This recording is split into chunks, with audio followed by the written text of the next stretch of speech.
Well, hello, and thank you very much for clicking on this video today. This is a story that's pretty bloody terrifying, actually. So, Keir Starmer is using his last days in office to push through a bill called the National Security States Threats Bill in an effort to basically crush free speech once and for all, essentially. This is a massive power grab that introduces an up to 14-year prison sentence for anyone even quoting or receiving information from banned bodies. So, you may not have heard of the UK States Threats Bill, but we're going to break it down to you and just kind of reveal just how really terrifying this actually is, pretty much for anyone. So, this information is coming from The Guardian, The Canary, The Independent also did some stuff on this, so it's quite varied. Quite a few places have started talking about it. So,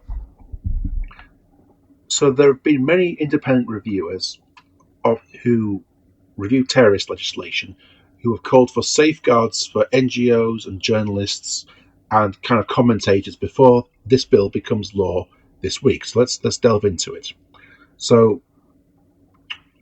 foreign correspondents could be at risk of prosecution if they use sources within state-backed groups in countries such as Iran under the national security legislation being rushed through Parliament this week. So, a man called David Anderson, a former UK independent reviewer of terrorist legislation, has warned that unless the bill is amended, it could accidentally, though I do think this is actually intentional, pull in journalists working in danger zones. Pull journalists working in danger zone countries into prosecutions for terrorism.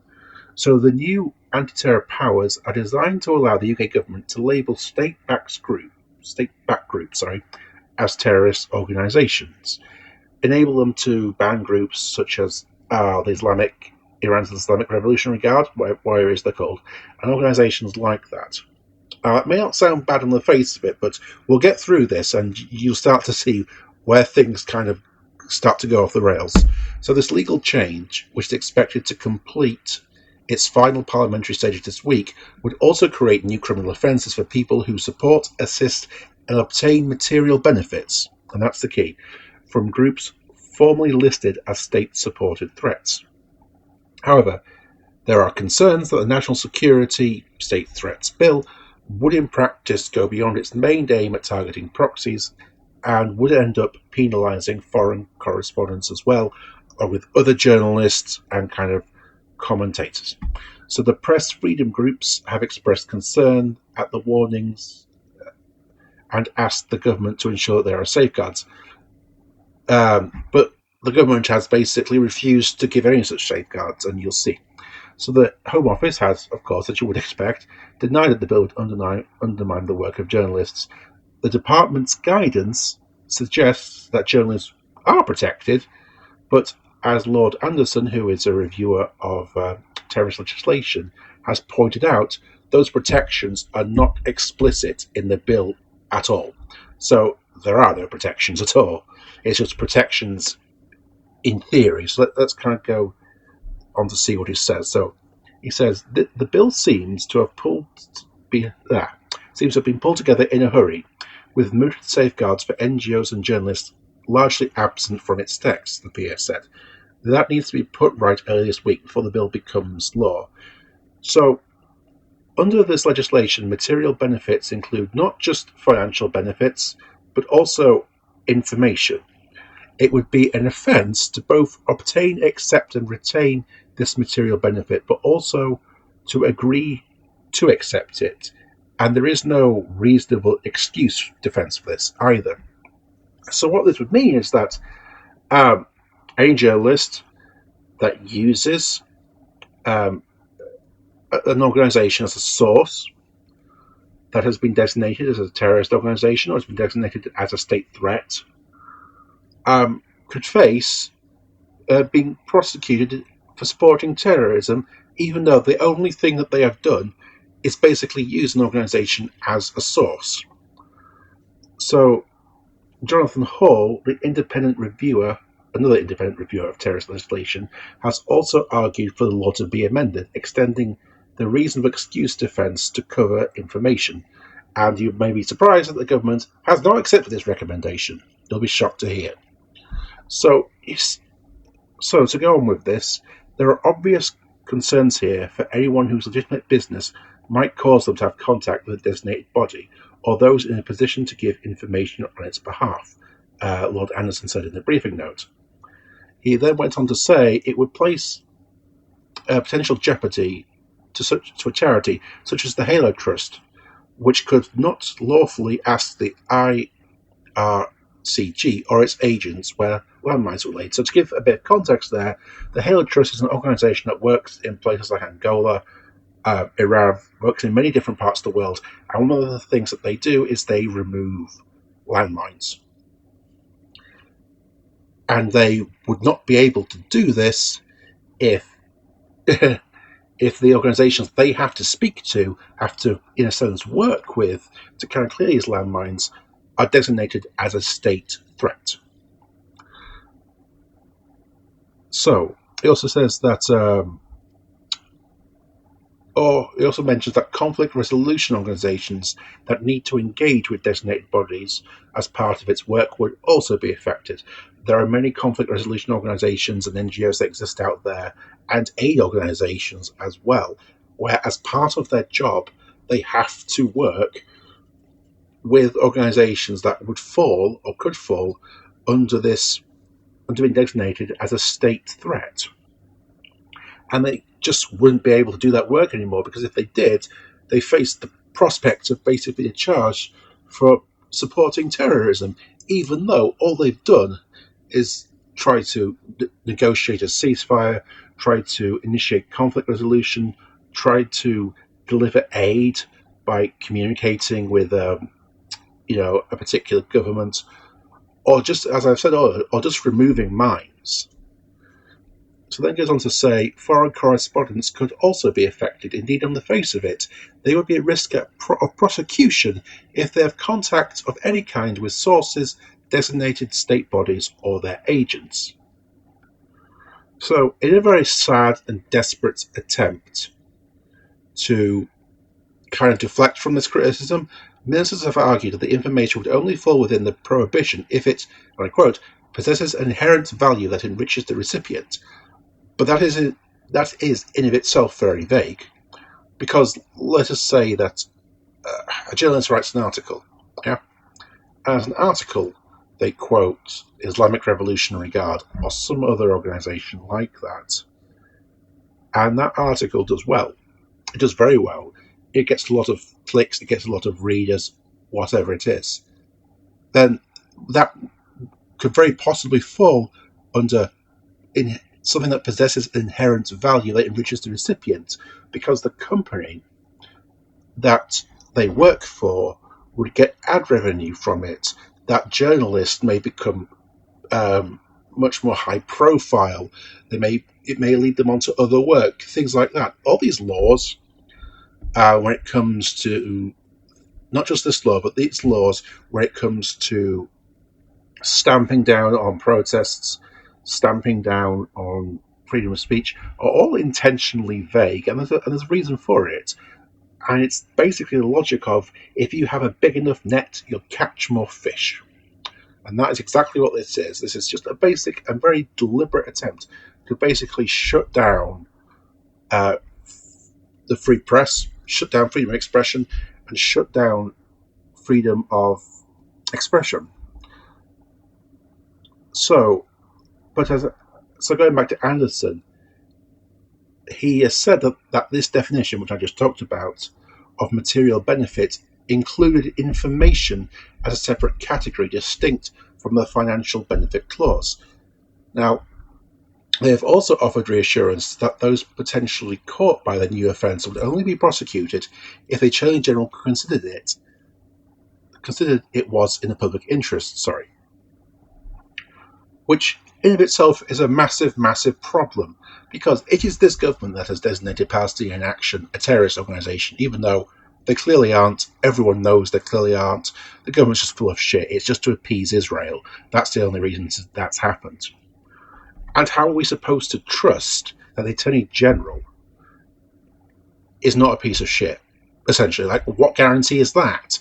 Oh, so basically one guy is in charge of deciding whether it's in the public interest or not, and we are supposed to trust him. Yeah, I don't trust him or her. Shockingly enough, I just don't.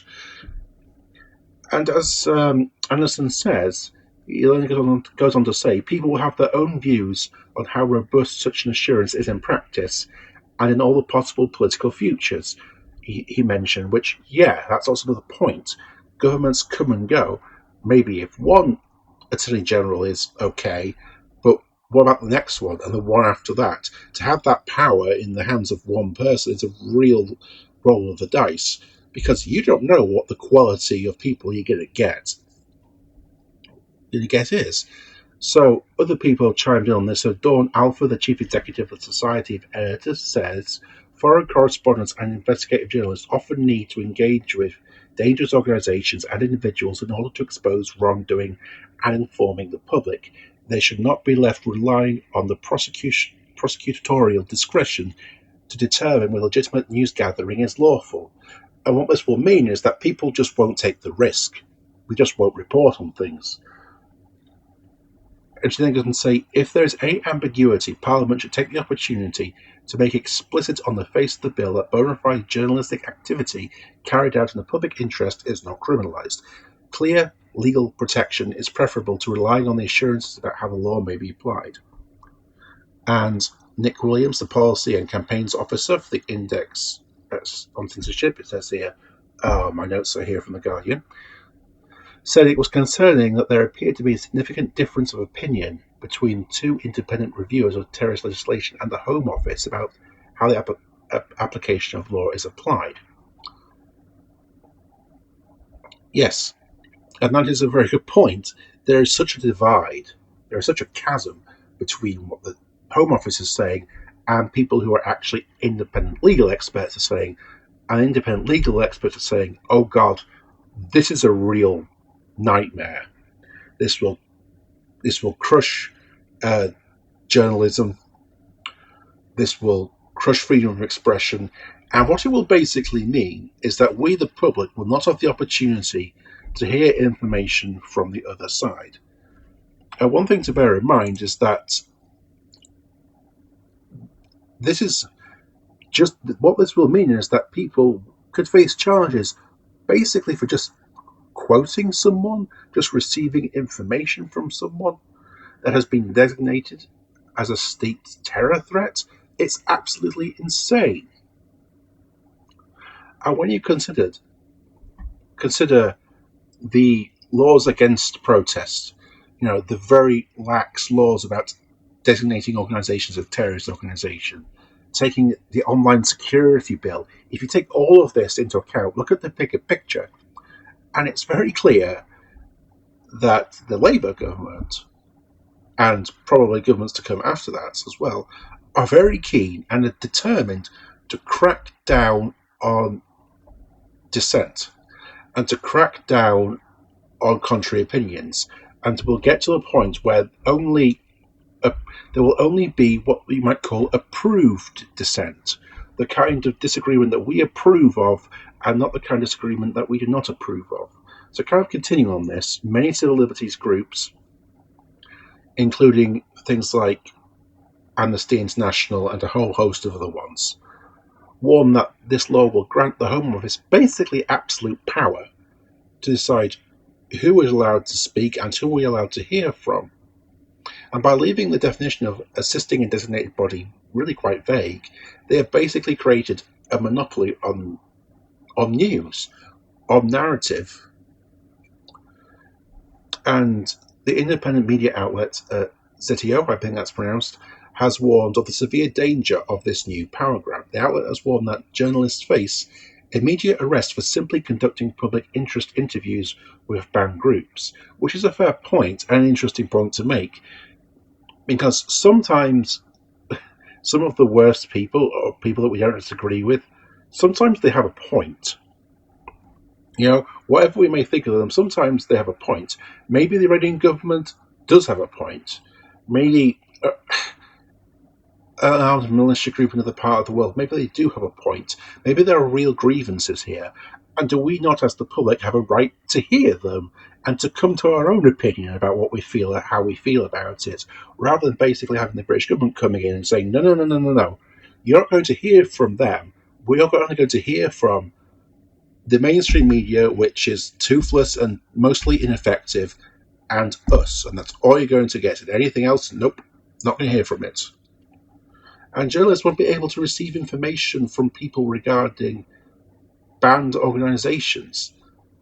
And this bill basically gives absolutely no defence for organisations or journalists to even quote to even report news, which is what it is at the end of the day. If an organisation which is designated as a state terror threat or whatever it is, what they are saying is legitimate news, whether you like it or not, whether you believe it or not, what they are saying is news, and we have a right to hear it and come to our own conclusions. And going back to Jonathan Hall, who I talked about earlier, he also kind of mentioned that this law could potentially basically freak out banks and could trigger widespread debanking that could freeze vital transfers of health, education, and clean water. Because there are many NGOs that do things like delivering aid, delivering various kind of projects like that, that kind of have to work with and talk to, as I kind of explained, governments, paramilitary organisations, all sorts of unpleasant or unscrupulous characters as part of what they do. And organisations like that could face a real risk of not only being very unable to do what they are set up to do, but as Jonathan Hall kind of mentions here, they face the possibility of being debanked, where the bank just basically freezes their assets without any explanation, which recently happened to the Canary, the news outlet there recently debanked a few days ago, without any warning. And the reason that would happen is because of the work that they are doing. So, kind of bringing this all together, what is this about? Like, why is this happening? Well, in my opinion, it's to give the state more power. They claim it's to protect people from foreign hostile entities, but what foreign hostile entities? Like what? What? I don't see it. Like, I don't see any here. How is this making the UK any more safer? How is it making the UK more protected? It isn't. It is just basically I've said this 1,000 times already. Shutting down legitimate debate and conversation about what the UK and other governments are doing. And when you take it into account that we have the Palestinian Action Folk, the ones that were acquitted and actually have talked to media about their experiences and talking about the injustice of it all, will that mean that we can no longer, that I or anyone else can no longer talk to them? Can they no longer give interviews? Because if anyone interviews them, that person will then be accused of aiding terrorism. Because bear in mind, those people were acquitted; they were found not guilty, but their organisation was unjustly classified as a terror organisation. Yeah, by the bastards in the government. And all of this, I think, taking into account, is to protect, I think, kind of British interest and kind of the interest of the British government, but also, I think, very much to protect Israel. Because when it comes to news dissemination, how information is getting out there, it is very much online through social media. This is nothing new to anyone. But it has been a killer, an absolute killer to Zionists, to Israel, and to their agenda and what they want to do. Because in the past, we were kind of, I won't say reliant, but we were kind of reliant on the big newspapers, the big TV stations, churning out their crap, churning out their product. But now in this digital age, we don't need them. They're completely irrelevant, or mostly irrelevant. Because I can read testimonies about torture by Israelis on Palestinian prisoners. I can read that via social media. I can read that online perfectly well. I can get access to it in a way which 10, 20, well, maybe not 10, but in a way that 20, 30 years ago I probably couldn't. And that's the thing. And that's what, in my opinion, this is part of a bigger campaign of. We take into account things like the uh, new online security bill. We're looking at all these things taken together. It is an attempt to basically try and stop the dissemination of information via social media and the internet, and dissemination of the truth. You know, when it comes to Israel and the genocide that they're doing, it's certainly a dissemination of the truth. But anyway, I have had a very long rant about this. Please let me know kind of what you think, and I will see you later. So thank you very much for listening to this video today, and have a good one. Bye bye.